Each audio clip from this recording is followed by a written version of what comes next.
Administration is stepping up its defense of its zero-tolerance policy on immigration. The president weighed in for the first time since all of this has heated up an uproar, and Attorney General Jeff Sessions said comprehensive reform is the only answer. Watch. We do not want to separate parents from their children. You can be sure of that. If we build a wall, we pass some legislation, we close some loopholes, we won't face these terrible choices. Bill Spadea, TV radio host and former GOP congressional candidate. Jehmu Greene, former candidate for the DNC chair and Fox News contributor. Great to see you both today. Thanks. So, Bill, I want to start with you because there have been some messaging challenges, issues, I don't even know what, some inconsistencies out of the administration. Well, I don't know that I agree with that. I think that if the president says, and others have said, that there's certainly something happening at the border that has families being separated. And we saw Secretary Nielsen with DHS say that that was there's not no happening. policy. Well, she said there was no policy to separate children. So I think the question, well, I think the question is zero tolerance really just means that you're going to be prosecuted for the crime of crossing the border illegally. That sounds like policy. Now, what we don't know, well, but that is a policy, but that only results in the separation of kids because as a nation, you're not going to have kids incarcerated with adults. Right. So I think it's really for the safety of the kids. In any event. And we don't know how many of these families are real families. We don't know that. So in any event, coming across the border, even if you live in the United States already as a citizen, your children don't go to jail or prison with you. Right. Jehmu? Look, there's a lot of semantics around this, and I've always been a big believer that if you're explaining, you're losing. Here's the simple breakdown of it. Children should not be used as a negotiating tool, just like they shouldn't be used as human shields.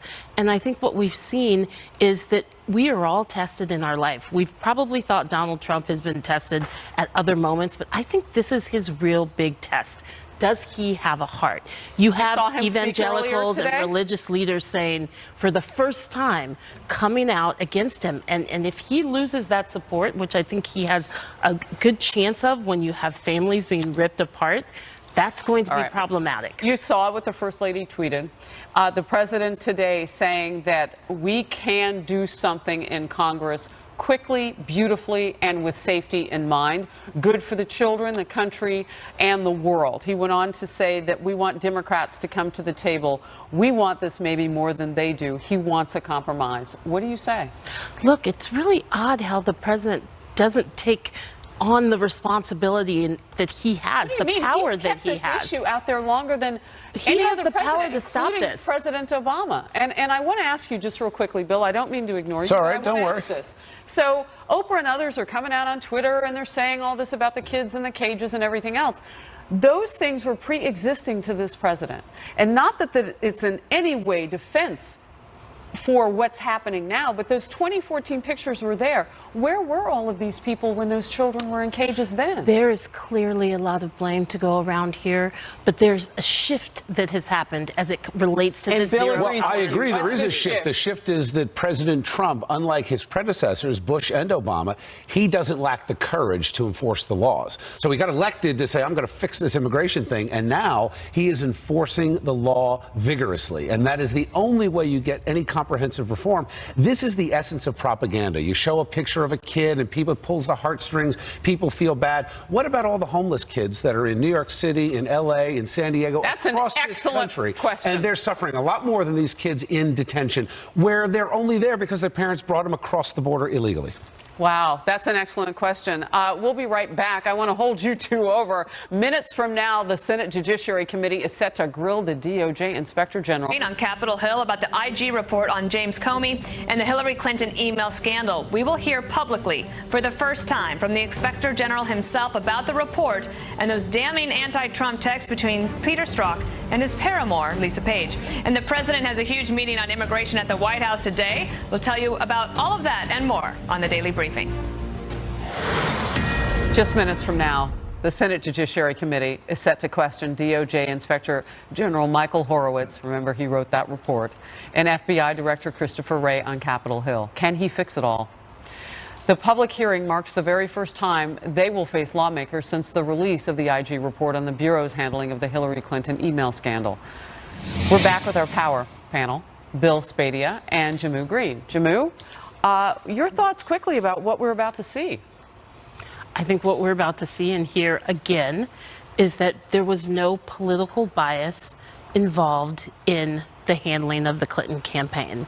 And I think one of the things that, Republicans did not expect, certainly the president to not expect to come out of this, is a very clear argument that shows he was the beneficiary of the insubordination of James Comey. Bill? It benefited the Trump. I'm no legal expert, but it would seem to me it's hard to separate a text between FBI agents and attorneys saying, we'll stop him, referring to the president. I think there's a clear political bias. Now, did that influence action?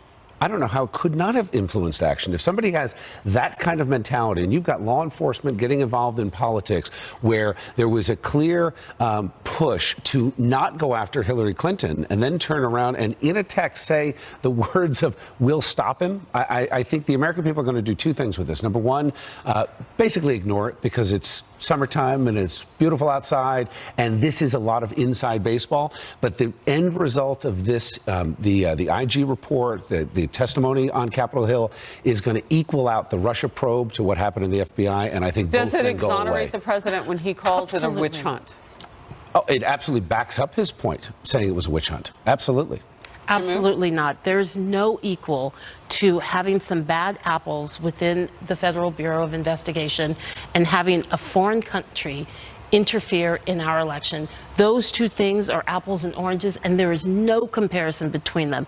The political bias did not have an impact. Does it bother you that what the was tree is shaking out more bad apples? That this IG report now points to others, calling them Agent 1 through 5, if you will, and Attorney 1 and 2, who not only showed bias, but said very incendiary things about those who were supporting the president. Now, it's one thing for you to hold a point of view. We all have them. They're belly buttons. Everybody's got one.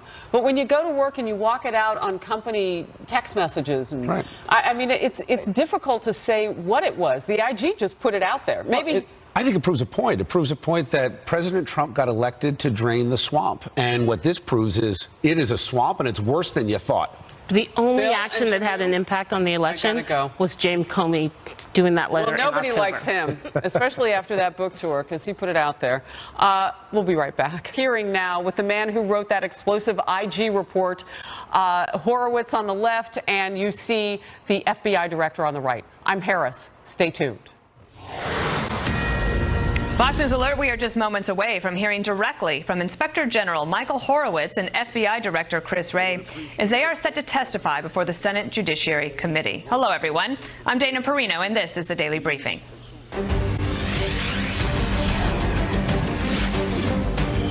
Horowitz and Wray will be taking questions publicly for the first time since the release of the report into the FBI's handling of the investigation into Hillary Clinton's emails. This as the immigration battle is coming to a head. Critics from both sides of the aisle lashing out at the White House policy that is separating some families at the border. But the president earlier today placing the blame on Democrats.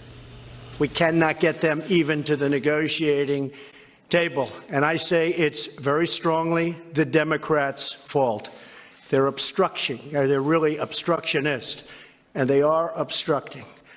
The United States will not be a migrant camp, and it will not be a refugee holding facility. Won't be. I'm joined now by California Republican Congressman Jeff Denham. He's there in Los Angeles and joining me today. So I want to talk about immigration, but first, let me ask you about this hearing that's about to take place at the Judiciary Committee on the Senate side. This is the first time that the Inspector General responsible for all of these reports is going to speak publicly about at least this particular report, although I'm sure people will try to ask him about others, and the FBI Director, Christopher Wray, about his response to the report. On Friday, Congressman Ratcliffe told me that he still has confidence in Michael Horowitz, and that Chris Wray, though, I think that has getting some criticism for maybe thinking that he doesn't have as big a problem as he might have at the FBI. Congressman, I'd love your thoughts on that. Oh, I think he's got a huge problem on his hands. Anytime there's a government agency that is supposed to have the trust of the American public when they're doing things for political reasons, whether that's the IRS or the FBI, there are big problems, and we need to hold them accountable. But this is taking way too long. We need the information. They shouldn't be redacting some of this very simple stuff, and we need to get to the bottom of this. I think both parties should demand this, and both have reason to be concerned. And then with the next reports from the Inspector General are supposed to be about the investigation into Clinton's emails, that whole debacle. And then there's a third one coming, which would be about any possible incorrect activity regarding FISA and how that whole investigation got started about Carter Page and the Trump campaign when it comes to Russian collusion. Which one do you think that you need to have first? Because I feel like that this is all as you said, it's taking a long time. We're getting closer to the midterm elections. And is that weighing on your mind or other congressmen's minds about, as this gets closer to the election, it just gets more and more politicized? Yeah, I mean, I think more than anything beyond the election is just the frustration that this has taken well over a year and a half, and in some of these cases over 2 years. You know, justice should be swift, and I think Congress, all of the different inquiries, all of the different hearings, the FBI should stop the slow process of dribbling these out. Get the information out there, get it in front of the American public, and let's make sure that justice is served and we move forward. Right, and also, if to the extent that Horowitz can tell us what the Russians tried to do and how effective they may or may not have been, and what they're trying to do now, as we know that Senator Coates talked about that last week. I'll ask you one last thing about this before we move to immigration, is that as a former press secretary, I have to say I was shocked to find out that some reporters actually had up to 18 sources within the FBI that were all talking, and the protocol was that they should not have been talking to the media. Is there anything that the Congress can do on that part of oversight? I don't know. I mean, we're certainly going through this very large document that we have right now. Anytime that there are leaks, there are big concerns. But congressionally mandating individuals, I mean, I'm just not sure what type of penalty we'd put in place for the FBI, but it's certainly one that we ought to be discussing and one that we ought to be looking at. And it's certainly one that I'm sure Chris Wray will be asked about in a hearing that's going to take place any moment now. Let's switch to immigration. Let me have you listen to Attorney General Jeff Sessions on the border wall. And then I want to ask you about your time there at home in your home district and what you've heard about the separation of families at the border policy. Listen to Jeff Sessions. President Trump has said this lawlessness cannot continue. We do not want to separate parents from their children. You can be sure of that. If we build a wall, we pass some legislation, we close some loopholes, we won't face these terrible choices. The numbers will end. We will have a system where those who need to apply for asylum can do so, and those who want to come to this country will apply to enter lawfully.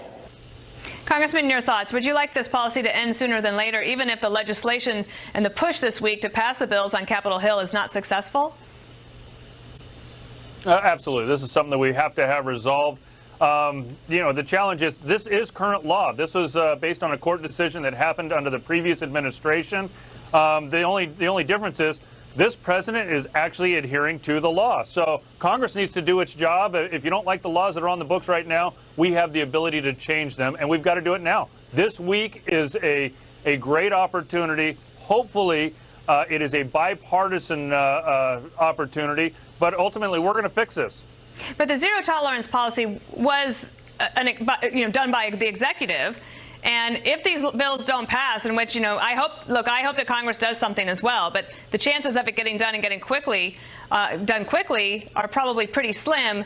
And in the meantime, are your constituents telling you that they would like to see something done before then, because the executive has the power to do that?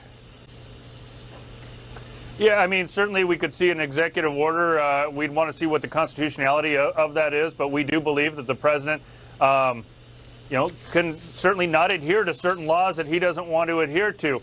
I think the big change, though, is if you're going to keep kids with parents, that you have to have either a couple different things either have to happen. Either you have to turn them away at the border, send them back to their home country, have a new detention policy and detention facility that allows due process quickly, where children are staying with their parents in this new facility, or what some are advocating for is just open borders and just say, come on in and Yeah. Come back I think later, that- hopefully, and we'll give you a new court Well, date. people will have a very hard time making that last point. I don't hear a lot of them, but there's a straw man out there that says that they do. And I know that you'll be back voting on this legislation this week, so have a safe trip back to D.C. Thanks, Congressman. Thanks, Dana. Now let's bring in Marianne Marsh, former senior advisor to Secretary John Kerry, and Chris Starwelt, Fox News politics editor and the editor of Halftime Report. Chris, let me start with you because right before I came down, I saw that Senator Manchin of West Virginia has decided to go with the Democrats on this issue, on the separation issue. What does that tell you about how difficult this might be for Republicans to weather? Well, he's going to go with some Republicans, too, on this issue. You could hear from Congressman Denham, look, the Republicans want to come down on the side of law and order. They want to come down on the side of border security. They want to come down on the side of all of this. But this is a horror show. This is a horrible look for them. Even the people who agree with the underlying policy are now being reminded of the political consequences. So even if you could get to a point where you were morally or ethically said this is what's necessary and this is appropriate, the political consequences start to stack up and it starts to change people's minds. Marianne, the president is going to blame Democrats no matter what, but he does want to try to get this legislation passed this week that would address this as well. Do you think that Democrats might be willing to meet him halfway on that issue and try to allow for some border security in exchange for other pieces of the immigration reform bill, including ending this separation policy that they want? No, because there's no reason to conflate these two issues. You don't have to separate children from their families to protect this country, period, end of sentence, when it comes to immigration. Quinnipiac has already come out with a poll in the last hour that shows that 73% of the people in this country oppose the policy of separating children from their families.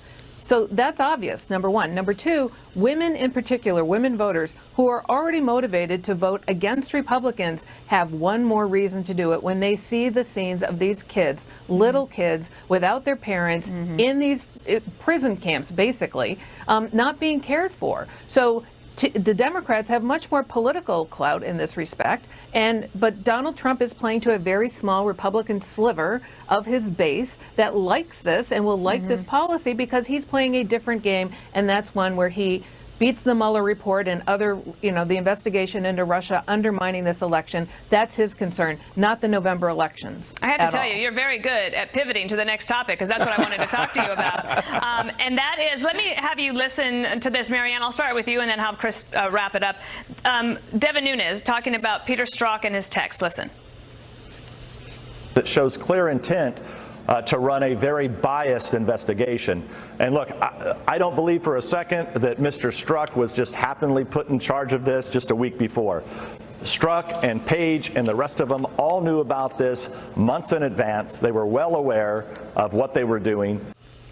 Marianne, no doubt Michael Horowitz, the Inspector General, and Chris Wray, the FBI Director, will get questions about this from Republicans and possibly Democrats when this hearing gets underway in just a moment. Your thoughts on what Devin Nunes just said? It's hard to take Devin Nunes seriously talking about biased investigations when, frankly, he's run one of the most biased investigations ever, between running to the White House when he thought there was intelligence that he should share with the White House. He lost his security clearance as a result of it. He only puts out reports from his committee that only represent Republicans. I think the bigger concern here is that everything is being politicized, including law enforcement. Law enforcement is to do that, enforce the law. They shouldn't be forced to implement political agendas. And that's what we're seeing today by this hearing. That's what we see with Donald Trump going after the FBI, after the Department of Justice, and I would argue with ICE and the Border Patrol as well. And that's a very dangerous place for this country to be. Chris, I think that people watching are going to be curious to find out how it is that Michael Horowitz could have said that he saw that there was no bias or that bias didn't actually have an impact on the actions of the FBI during the Hillary Clinton email investigation that the FBI was doing, when in fact you have these texts that show, at least on the face of it, that it looks like there was bias. Well, we are going to have a good opportunity today with these members of Congress to see who's acting in good faith and acting in a fashion that has interest in service of the country, and people who are interested in narrow, hackery, partisan, blah-blah-blah. And we'll get a great, this will be a good sheep and goat separator today. There are tons of good questions. Trey Gowdy was on Fox News Sunday with Chris Wallace yesterday, and he laid out what he wanted to know. He laid out what he thought was important. And these are all meritorious lines of inquiry about the FBI, then there will be people who we don't need to pay as much attention to, who are going to try to flay narrow political points in service of the president or trying to take down the president. And you'll be able to tell very quickly which members of Congress are probably worth a hill of beans. Also, you'll be able to tell pretty quickly which members of Congress actually read the 500-page report. All right, Mary Ann Marsh and Chris Stirewalt, thank you. Thank you. Any minute now, we'll hear from the author of that IG report, Inspector General Michael Horowitz, as well as the FBI director. They're going to face a grilling from senators about the watchdog report and those damning text messages. Committee, where a hearing on the Inspector General's report about the Hillary Clinton email investigation, it's underway. The author of that report, Michael Horowitz, there on the left, as well as FBI Director Christopher Wray, both appearing before the panel. Chief Intelligence Correspondent Catherine Herridge is live on Capitol Hill. What have you learned so far, Catherine? Well, thanks, Dana, and good afternoon. Right now, we're in the opening statements. We've just heard from the Republican chairman of the committee, Chuck Grassley, and he made a number of headlines. He said based on the Inspector General's review, he felt that the Clinton email case should have warranted a special counsel. Senator Grassley also draws a distinction between how the FBI acted in the Clinton email case and the Russia case. Specifically, he notes how an IT specialist for Hillary Clinton lied a number of times and was still given immunity by the FBI. But a Trump campaign aide, he said, made a mistake about a date, and he got prosecuted for lying to federal agents. He also took the media to task because the Inspector General reached a number of findings about what he described as improper contacts between the media and the FBI, specifically that FBI officials accepted gifts, golfing trips, drinks, and dinners, and this, for obvious reasons, crosses a number of lines. And Senator Grassley said that FBI director, and I'm quoting here, has a mess to clean up, and he believes that he understands that. We've heard from Senator Feinstein also in the last few minutes. She's the ranking Democrat of the committee, and she's really sort of indicated pretty clearly that this is going to divide along party lines today. She specifically cited the Inspector General's report that they did not uncover documentary evidence or testimony that made the connection between any political bias among FBI agents who are running the email case and specific investigative actions that were taking in the course of the 2016 investigation. And as you mentioned, we're just probably a couple of minutes away from hearing the Inspector General himself, and then also the FBI director, who we expect to defend the Bureau and also explain how they will rebuild, the public trust in that institution, Dana. All right, Catherine, thank you. And for more on You're this, welcome. let's bring in Judge Andrew Napolitano. He's Fox News senior judicial analyst and my personal legal mentor and professor. She just said something that the report says that they found no documentary evidence of bias. I'm assuming that Republicans are going to say, well, is not this text from Peter Strzok documentary evidence of bias? No, so that is a defect in this type of hearing, because Republicans will try to draw their narrative out of it. They'll say to Inspector General Horowitz, isn't this bias? Isn't this bias? Isn't this bias? Democrats will say, but wait a minute, you didn't criticize the decision not to prosecute Hillary, so that decision was right. And even though there may have been some shenanigans going on, the ultimate outcome was a just one, in your opinion. Right. Stated differently, each side will draw out of this what suits their political narrative. What's odd about it is the Democrats are defending law enforcement and the FBI, and the Republicans are attacking it. Sort of a role reversal from what you'd expect. That's what you call when dogs and cats are sleeping together. You know that things have changed. Let me then ask you about Chris Wray, because he is getting some criticism, as we were talking in the break, for his statement on Thursday that perhaps he doesn't understand just how big a problem he has at the FBI. Or is he just an understated person? Well, one side for Chris Wray is that this is not an institutional problem. It's a problem that exists for several people, and almost all of those people are now gone. And the FBI still consists of selfless human beings who risk their lives to keep us safe. Okay. The other side is this is deeper and more infectious than he knows. And people there may very well be allowing their political opinions to guide their law enforcement judgment, and he needs to make sure that that doesn't happen again. And he can't act like everything is rosy. So those are the two sides of him. I think he woke up this morning to more criticism than he expected, right, because the picture he painted in his press conference on Thursday was a very rosy one of the FBI, one that I don't think is shared by anybody in D.C. today. Right. Well, we're going to keep an eye on that hearing, and when the Inspector General and FBI Director start to speak, we're going to go to that. But I do want to get your take on this. So we've been talking about this separation of families at the border, and I wanted you to explain this debate comes down to one case, the Flores case. The New York Times fact check says this, that under Flores, the government has three options: releasing families together, passing a law that would allow for family detention, or breaking up the families. And the Trump administration has so far chosen the third option. I mean, isn't it kind of the case that the administration, they say that they have discretion to not defend Obamacare in court? Right. But they're saying they don't have discretion as to what to do on Flores? I think the administration is motivated by the president's skills at negotiating. And I think he's trying to use children to turn up the heat on the negotiators. Of course they have the discretion not to do this. In my opinion, it is child abuse to separate children from their parents unless it's necessary to save a human life. And that's not the case here. There's a federal statute that says you can't separate them for more than 72 hours. They know all of this. They are picking and choosing which rules they want to follow rigidly and which rules they wish weren't there. Yeah, well, we're going to continue to follow both of those things. Judge Napolitano, I'm sorry, what did you say? All right, we're going to go to the panel next. Where are we here? We have David Bossie, are you here? Citizens United chairman and co-author of Let Trump Be... Oh, you are here. There he is, David Bossie. We're here. He wrote, he was a co-author of Let Trump Be Trump, and Marie Harf, she's a former State Department spokeswoman and Fox News contributor. I thought we might be going to break, but no, here you are, and I'm glad that you are.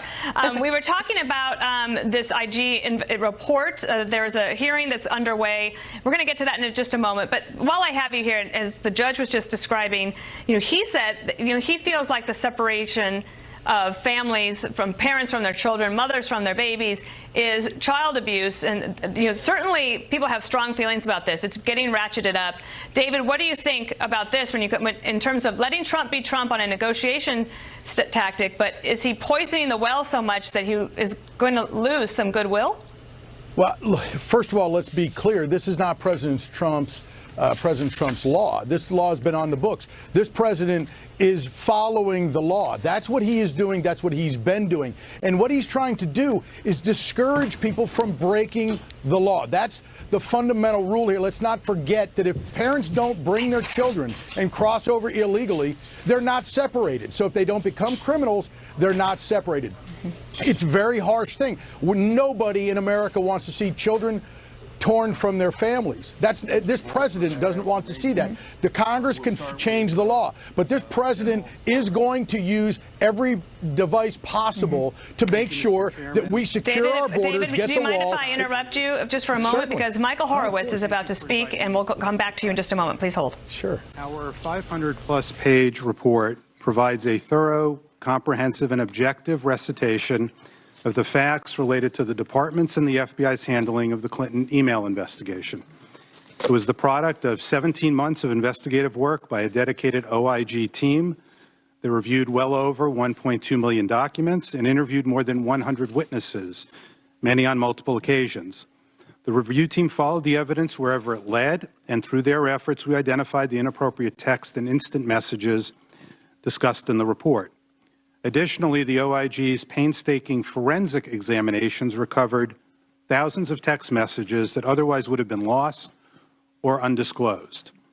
As detailed in our report, we found that the inappropriate political messages we uncovered cast a cloud over the mid-year investigation, sowed doubt about the credibility of the FBI's handling of it, and impacted the reputation of the FBI. We found the implication that senior FBI employees would be willing to take official action to impact a presidential candidate's electoral prospects to be deeply troubling and antithetical to the core values of the FBI and the Justice Department.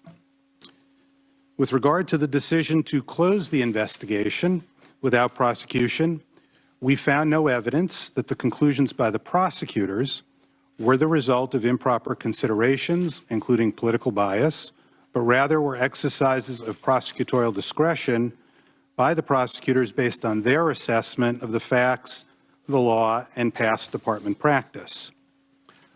Our review also included a fact-based detailed assessment of certain specific investigative and prosecutorial decisions that were the subject of controversy. It was necessary to select particular investigative decisions because it would not have been possible to recreate and analyze every decision made in a year-long investigation. In examining these decisions, the question we considered was not whether a particular decision was the most effective choice, but rather whether the documentary and testimonial evidence indicated the decision was based on improper considerations, including political bias. This approach is consistent with the OIG's handling of such questions in past reviews when assessing discretionary judgment calls, and recognizes and respects the institutional oversight role of the OIG. Our report provides a comprehensive assessment of these decisions and of the mid-year investigation and details the factual evidence so that the public, Congress, and other stakeholders can conduct their own assessment of them. Within this framework, as to the specific investigative and prosecutive decisions we reviewed, we did not find documentary or testimonial evidence that improper considerations, including political bias, directly affected those specific decisions, in part because the decisions were made by the larger mid-year team or the prosecutors. This determination by the OIG, as I noted, does not mean that we necessarily endorse the decisions or conclude they were the most effective options among those considered, or that our finding should or can be extrapolated to cover other decisions made during the course of the investigation by the FBI employees who sent these inappropriate text messages. Conversely, we found the FBI's explanations for its failures to take immediate action after discovering the Wiener laptop in October 2016 to be unpersuasive, and we did not have confidence that the decision of Deputy Assistant Director Strzok to prioritize the Russia investigation over following up on the Wiener laptop was free from bias in light of his text messages. We also found that in key moments, then FBI Director Comey clearly departed from FBI and department norms, and his decisions negatively impacted the perception of the FBI and the Justice Department as fair administrators of justice. Director Comey concealed from the Attorney General and the Deputy Attorney General his intention to make a unilateral announcement in July 2016 about the reasons for his recommendation not to prosecute former Secretary Clinton. His July 5th statement included inappropriate commentary about uncharged conduct, announced his views on what a quote-unquote reasonable prosecutor would do, and served to confuse rather than clarify public understanding of his recommendation. In late October, he again acted without adequately consulting department leadership and contrary to important department norms when he sent a letter to Congress announcing renewed investigative activity days before the election. There are many lessons to be learned from the department's and the FBI's handling of the mid-year investigation. But among the most important is the need to respect the institution's hierarchies and structures and to follow established policies, procedures, and norms, even in the highest profile and most challenging investigations. No rule, policy, or practice is perfect, of course, but at the same time, neither is any individual's ability to make judgments under pressure or in what may seem like unique circumstances. When leaders and officials adhere to bedrock principles and values, the public has greater confidence in the fairness and rightness of their decisions, and those institutions' leaders better protect the interests of federal law enforcement and the dedicated professionals who serve us all. By contrast, the public's trust is negatively impacted when law enforcement officials make statements reflecting bias, when leaders abandon institutional norms and the organizational hierarchy in favor of their own ad hoc judgments, and when the leadership of the department and the FBI are unable to speak directly with one another for the good of the institutions. Our report makes 9 recommendations, most of which can be tied together through a common theme, that the FBI and the Justice Department remain true to their foundational principles and values in all their work. That concludes my prepared statement. I'd be pleased to answer the committee's questions. Ray. Thank you, Mr. Chairman, Ranking Member Feinstein, members of the committee. I appreciate this opportunity to discuss the FBI's response to the report by the Justice Department's Office of Inspector General about the DOJ and FBI's activities in the run-up to the 2016 election. I take this report very seriously, and we accept its findings and its recommendations. We're already addressing these recommendations in a number of ways and are determined to emerge from this experience better and wiser. Our mission at the FBI is to protect the American people and uphold the Constitution. And to carry out that mission, we're entrusted with significant authority, so our actions are subject to close oversight by the Congress, by the courts, and by independent entities like the Inspector General. That oversight, in my view, makes the FBI stronger as an organization and makes the public more safe. And so I appreciate the Inspector General's work in conducting this important review. Although the report did not find any evidence of political bias or improper considerations ultimately impacting the investigation under review, the report did identify errors of judgment, violations of or disregard for policy, and decisions that, at least in the benefit of hindsight, were certainly not the best choices. So I'd like to briefly summarize what we're doing to respond to those findings and recommendations. First, we are going to hold accountable any employee for potential misconduct. We have already referred conduct highlighted in the report to our Office of Professional Responsibility, OPR, which is the FBI's independent disciplinary office. We're going to adhere to the disciplinary process that office has fairly, but without delay. And once all the steps in that process are complete, we will not hesitate to hold people accountable. Second, we're going to make sure that every FBI employee understands the lessons of this report through in-depth, focused training, starting first at the top with all of our senior executives from around the world, and then every FBI employee, to make sure that we do not repeat the mistakes identified in this report. Third, we're going to make sure that we have the policies, the procedures, and the training needed for everyone to understand and remember what is expected of all of us. That includes things like drilling home the importance of objectivity and avoiding even the appearance of potential bias or conflicts of interest in our work, ensuring that recusals are handled appropriately and correctly and are clearly communicated to the right people, making all employees fully aware of our new policy on contacts with the news media, which I issued last November, and making clear that we will not tolerate noncompliance with that policy. Ensuring that we follow all DOJ policies about public statements on ongoing investigations and uncharged conduct, and ensuring that our employees adhere strictly to the policies and procedures we have on the use of FBI systems, networks, and devices.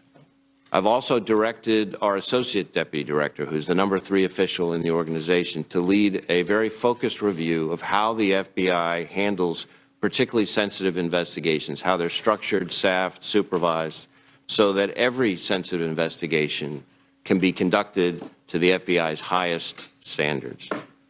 The OIG's report makes clear that we have significant work to do. And as I said, we're going to learn from the report and be better as a result.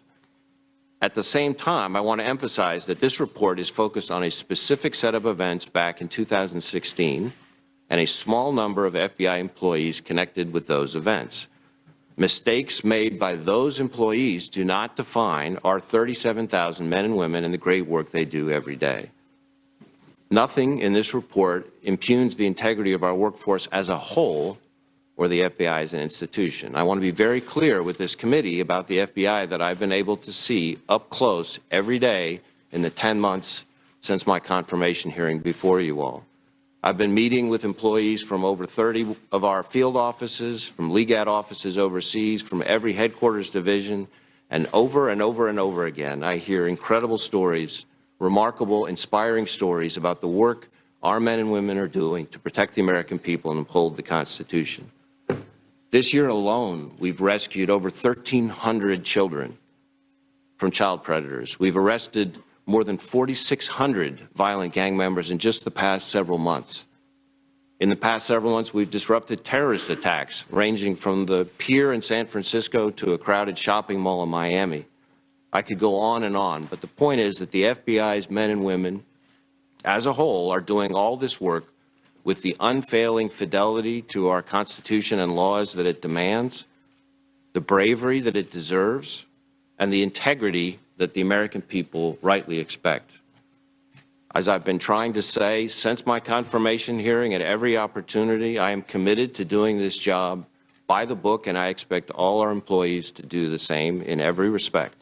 I am a huge believer in the importance of process, and I believe strongly that the FBI's brand over 110 years is based more on the way we've accomplished our successes than our successes themselves. That means following our rules, following our laws, following our guidelines. We've got to stay faithful to our core values and best traditions, and there will inevitably be times when we feel extraordinary pressure to not follow our process and policies, but those are precisely the times when it's most important to adhere to them. We're trying to make sure that we're not just doing the right thing, but that we're doing it in the right way and pursuing the facts independently and objectively, no matter who likes it. That, in my view, is the best way. That, in my view, is the only way to maintain the trust and credibility of the American people we serve. So, Mr. Chairman, Ranking Member Feinstein, members of the committee, thank you again for the opportunity to address the report. I look forward to answering the committee's questions. Thank you. And I believe staff has probably informed each member of the committee that we'll have 8-minute rounds. And because of 3 votes on the floor of the United States Senate at 5:30, we'll probably only end up having 1 round. First to Mr. Horowitz. The IT worker who managed the Clinton server lied to the FBI repeatedly. He denied deleting the Clinton emails. He denied that Clinton staff had ever asked him to delete the emails. He denied knowing the emails were under a preservation order. On March 2015, he had a call with Clinton's lawyers. Right after that, he used BleachBit to delete the Clinton emails. He invoked the Fifth Amendment to avoid questions about that call. Even sent an email saying that he was part of, quote, Hillary cover-up operation, end of quote. He later claimed that that was only a joke. But there was no search warrant or subpoena for the laptops used by the Clinton lawyers to see what they knew about what he did. He did not get the Mueller treatment. No charges for lying to the FBI repeatedly. No pressure to flip and testify against Clinton lawyers. Quite the opposite. He got immunity. This is a good example of a double standard in these 2 investigations, and why more and more people are starting to believe the Mueller investigation lacks fairness. The report noted that Director Comey pressured the team to close the case before the party convention, and he had already made up his mind to close it before all the work was done. Question number 1, isn't it improper to set a deadline to close a case based upon political calendar? Mr. Chairman, I think if that's the only basis for setting the deadline, that would be an area of concern. And that was something we did ask about in connection with our report. Given the various areas where Director Comey raised the concern about the political calendar, we had some information from some folks indicating that he separately suggested that in addition to concern about the political calendar, that they also should follow up as need be for their work. So that was the evidence we had before us. Is it a fair inference, General Horowitz, for people to think that the time pressure and the predetermined decision not to charge Clinton explain the lack of interest in trying to charge and flip the witness? It's certainly, as we've laid out here, one of the reasons given by the prosecutors with regard to certain of their decisions, that they felt it would have dragged on the investigation for too long, and that was in fact a factor in their consideration on how to resolve certain issues. Second point would involve you and the director of FBI. The report notes that department prosecutors did not believe there was a substantial federal interest to charge the IT worker who deleted Clinton's emails with obstruction and false statements. However, it was clear that he lied to the FBI twice about deleting Clinton's archived emails. The emails had been subpoenaed and were subject to congressional preservation notice. The technician knew that when he deleted them. Question number one to both of you. Is granting immunity the only way to obtain truthful testimony from a witness, and isn't there a substantial federal interest in determining obstruction of congressional investigations? It isn't the only way to get testimony from individuals or information from individuals. Obviously depends on the facts, and also, as we laid out in the report, we found the conduct to be particularly serious. Director Wray? Likewise, I think there are a number of ways to secure truthful testimony from witnesses, not just one. And certainly my own view is that efforts to obstruct investigations are something we need to take extremely seriously at the federal level. Okay, thank you. To the Mr. Horowitz, did the officials specifically tell you that obstructing Congress was not a matter of substantial federal interest? They didn't specifically say that to us. We asked them for their reasons, and they explained various other reasons that we lay out in the report. Okay. Former Director Comey said on television that the Inspector General interviewed him about the handling of his memos of conversations with President Trump. Some of those memos contained classified information. Comey said he did not expect a report on his handling of classified information because, quote unquote, that's frivolous. I don't happen to think that it is frivolous. Question number one to Mr. Horowitz, are you investigating Comey's handling of his memos, and does that include the classification issues? And should Mr. Comey expect a report when it is complete? We received a referral on that from the FBI. We are handling that referral, and we will issue a report when the matter is complete, consistent with the law and rules that are, and a report that's consistent and takes those into account. Okay. In the FBI's response to the Inspector General's report, the FBI said, quote, there is no indication that any classified material ever transited former Director Comey, Ms. Page's, or Mr. Strzok's personal devices or accounts. But I thought neither the Inspector General nor the FBI actually looked at their personal devices. I sent a letter to you, Director Wray, this morning on this topic, but I wanted to ask you, how can the FBI conclude no classified material was on their personal devices if you didn't even look at their devices? Mr. Chairman, first, as to your letter, I haven't obviously seen your letter of today, but I'm happy to take a look at it and make sure we're being responsive to you on that. On the second part of your question and the words in our response to the Inspector General's report, I don't think we're attempting to characterize some independent investigation of our own, but rather to refer to the language in the Inspector General's report and to clarify that the findings that we're reacting to did not themselves identify any passage of classified information. Okay. During the course of the review, you found that several of the people investigating Secretary Clinton for using personal email were doing the same thing themselves. Each agency and every employee has an obligation to comply with the Federal Records Act. Question number one to Mr. Horowitz, in light of the law's record-keeping requirements, how did you try to get access to their personal devices or accounts? One of the challenges we had, as we note in the report, is that to gain access to personal emails would have required either a grand jury subpoena or a search warrant, given the facts of this case.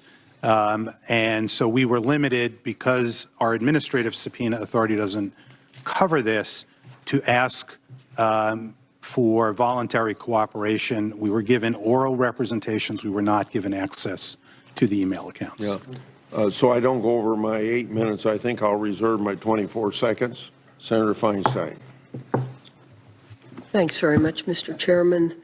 During the 2016 presidential election, in addition to investigating Hillary Clinton's use of a private email server, the FBI was actively investigating whether the Trump campaign was coordinating with Russian officials to influence the election. Although the FBI revealed the existence of the Clinton investigation to the public, it kept the existence of the Trump campaign investigation secret. Director Comey made several public statements about the Clinton investigation during the election. Was there any information about anyone making public statements about the Trump campaign investigation during the election? I'm not aware of any, and we lay out here the discussion about whether or not to speak to that issue. There were also several leaks to the press about Clinton investigations during the election. Was there any evidence of leaks to the press about the Trump campaign investigation during the election? I don't know as I sit here. Is there any reason for this disparity in treatment between the two investigations? Our focus in this review was on the Clinton email review. We laid out quite clearly why we thought Director Comey should not have been making the public statements he made back when he made them.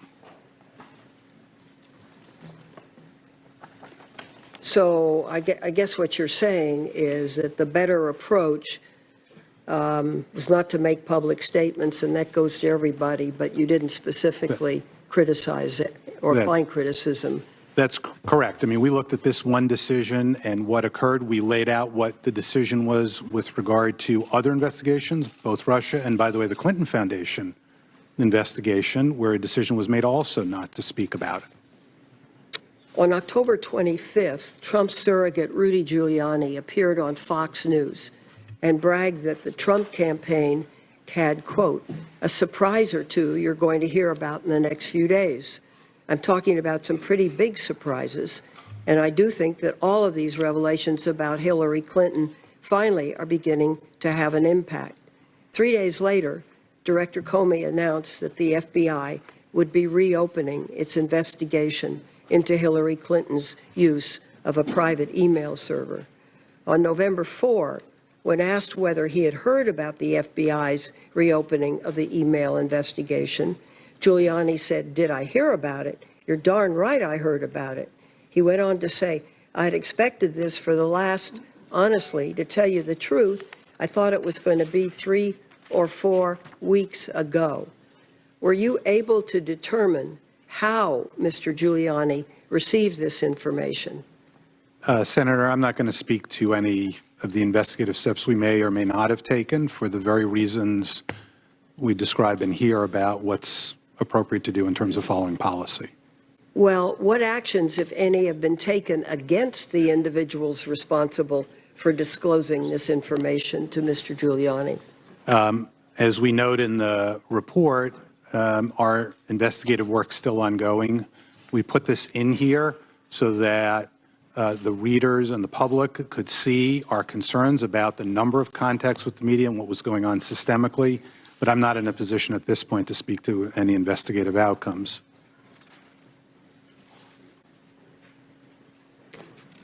Do you believe disclosures of this sort, especially during an election, are appropriate? Are they lawful?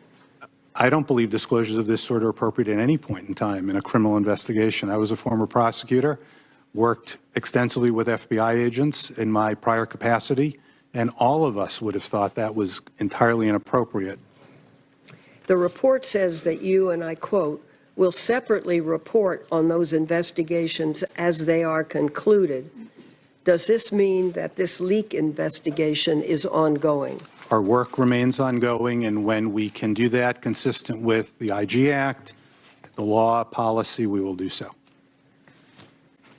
Republicans in Congress have pressured the Department of Justice to reveal details about Special Counsel Mueller's investigation into Russian interference in the 2016 election and possible obstruction of justice. As a result, sensitive information about this ongoing investigation is now in the public domain. For example, a possible confidential informant has been identified. Is disclosure of the identity of a possible source in an ongoing investigation consistent with the stay silent principle identified in the report?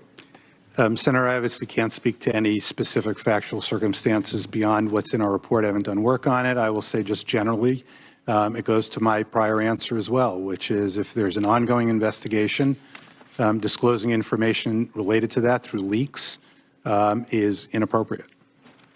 Thank you. Thank you, Mr. Chairman. Senator Hatch. Thank you, Mr. Chairman. Listen to these findings from the Inspector General's report on the handling of the Clinton email investigation.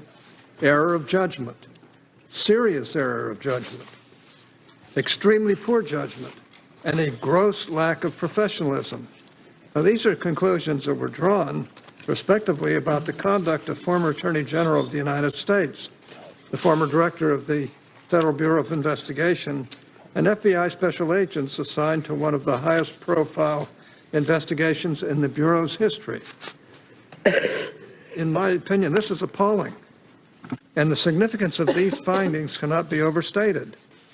The report identifies missteps at every level of the Department of Justice, from our nation's chief federal law enforcement officer to special agents in the field.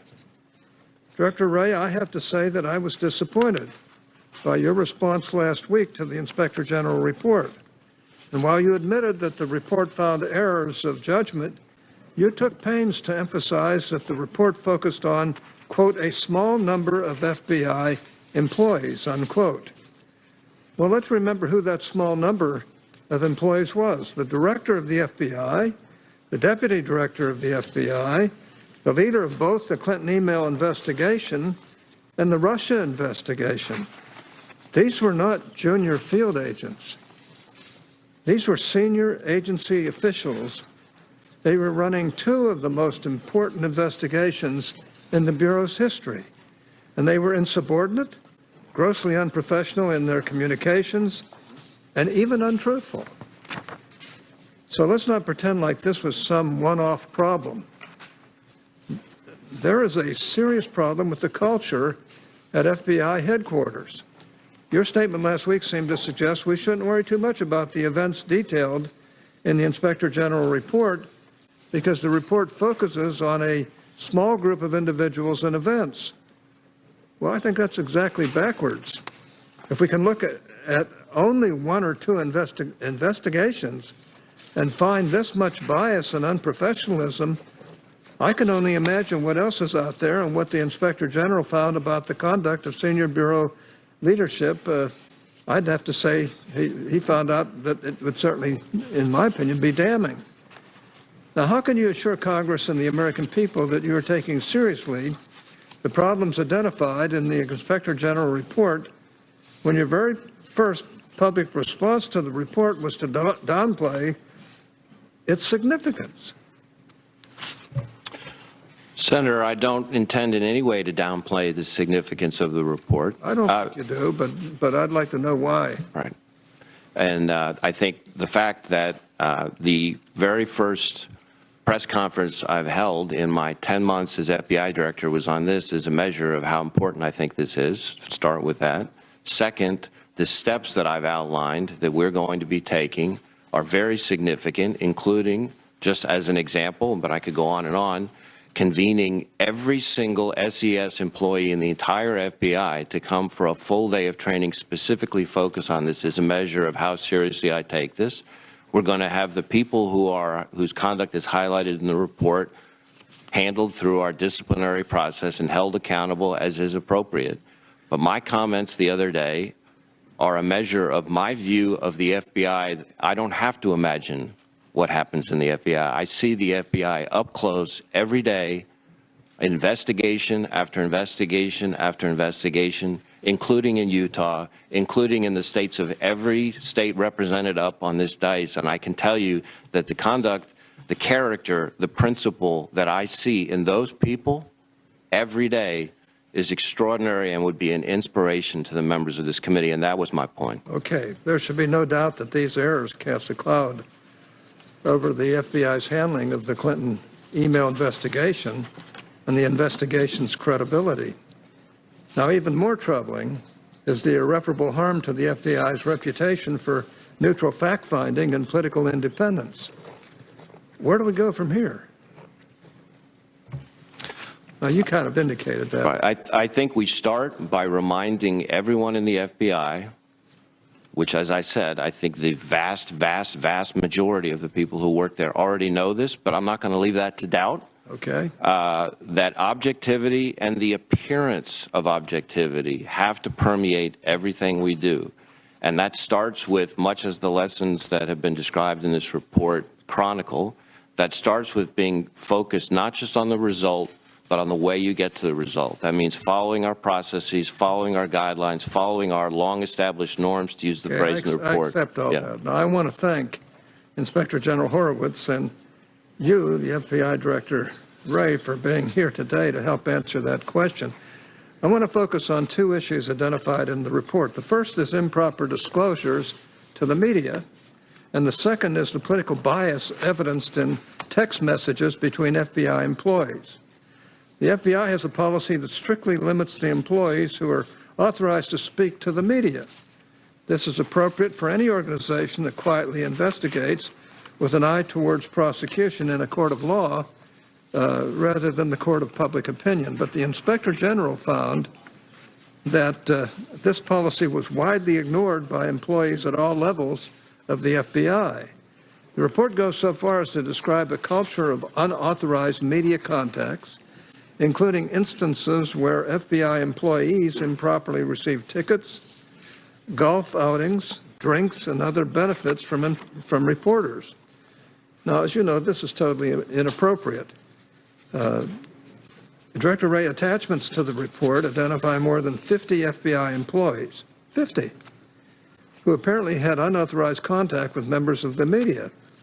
If the Inspector General identified 50 employees in connection with his review of this one investigation, a counterintelligence investigation no less, I'm afraid that the number of employees engaged in such unauthorized conduct across the Bureau is likely to be far greater. Now, clearly, additional action is needed to identify other personnel engaged in leaks and unauthorized media contacts. I'm not interested in hearing about additional training, which is certainly necessary, but not sufficient. Director Wray, what are you doing to identify those who violate the FBI's policy, and what consequences will those employees face? So a couple things we're doing that I'll mention. First, we, in addition to creating a new policy to make it painfully and crystally clear so no one can have an excuse that they don't know what the rules are, I put in place a new policy in November. Second, we've created a dedicated leak investigation unit inside the Bureau specifically focused to ensure that those investigations have priority. Third, we have an insider threat center that we've elevated to the assistant director level that's focused on pulling together all that, because these kinds of issues raise insider threat type concerns from my view. I've also asked the head of our OPR to report back to me promptly about whether or not there are additional things that she would need to make sure the penalties are even more severe. And we won't hesitate to throw the book at people who violate our rules on this. Okay, thank you. I think my time is up. Senator Leahy. Thank you, Mr. Chairman. It's an interesting hearing in practice. Irony doesn't begin to describe President Trump and his allies exploiting this report for partisan gain. Clearly, some of Mr. Strzok's text messages were inappropriate. But if the FBI were trying to throw the election to Hillary Clinton, they could not have done a worse job. Look at the front pages of every newspaper leading up to the election. Every single misstep by the FBI damaged Hillary Clinton, helped Donald Trump. All FBI personnel, including Mr. Strzok, kept quiet about the Russian investigation, as they should. The same can be said about the Clinton investigation. Rudy Giuliani, James Kallstrom, apparently even Devin Nunes, received highly sensitive leaks. Leaks from the New York field office may have even contributed to Director Comey's decision to send the now infamous October 28 letter, a letter that could not have come at a worse time, likely impacted the election. Now, last year I asked Director Comey specifically about leaks to Mr. Giuliani. He acknowledged for the first time that internal investigation was ongoing. Director Wray, was Mr. Comey telling the truth in that? He said here that there was an internal investigation ongoing about the leaks to Mr. Giuliani. Was he correct? Senator, I can't speak to what Director Comey was or wasn't I'm just saying. asking, but was he correct that there is an internal investigation ongoing on the leaks to Mr. Giuliani? Senator, for reasons that I'm sure you can appreciate, I can't confirm or deny the existence of an ongoing investigation, whether there is one or isn't one. Okay. One of the main lessons of this The only reason I report, raise it is there was an open hearing. Former Director Comey said there was such an internal investigation. well, there are a number of things that I probably would have done differently. Mr. Horwitz, you want to take a stab at that? Or I'm certainly not going to comment on whether or not there is an open or ongoing investigation, one way or the other.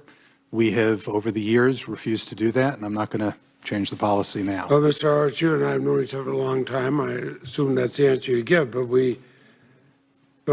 here we know about Mr. Strzok's private life, and we know about his text messages, but we know nothing about the leaks from FBI personnel who are actively taking steps to sway the election to Mr. Trump.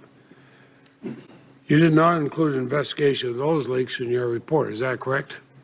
That's correct for the reasons we noted, that we're not able to speak to work we might have ongoing. I would hope that the investigation is ongoing. At some point, you report to us, because it was generally accepted around here that leaks were going to Mr. Kaufman, were going to Mr. Giuliani during the campaign. In fact, Mr. Giuliani basically said so on TV. Now, the president says that this report totally exonerates him and says there's no collusion with the Russians. Now, Inspector General Horwitz, did your report even consider the question of collusion? Our report was focused on the FBI and department's handling of the Clinton email investigation. It touched on the Russia investigation, as we lay out here, when we found the text messages in that July-August time period, and then the decision that was made in October about whether to proceed or not proceed with the Wiener laptop. That was the sum total of our. But there's nothing in the report that says it exonerates the president from any question of collusion with the Russians. It says nothing one way or the other. Is that correct? We did not look into collusion questions. So I just note the president says it totally exonerates him, even though there's no conclusion one way or the other about the question of collusion with the Russians. Now, Director Wray, after learning that the FBI utilized a confidential source during the early stage of the Russia investigation, the president described that as a scandal bigger than Watergate. I'm one of the few people here, the only person in the Senate that remembers directly knowledge of Watergate. I tend to disagree with him.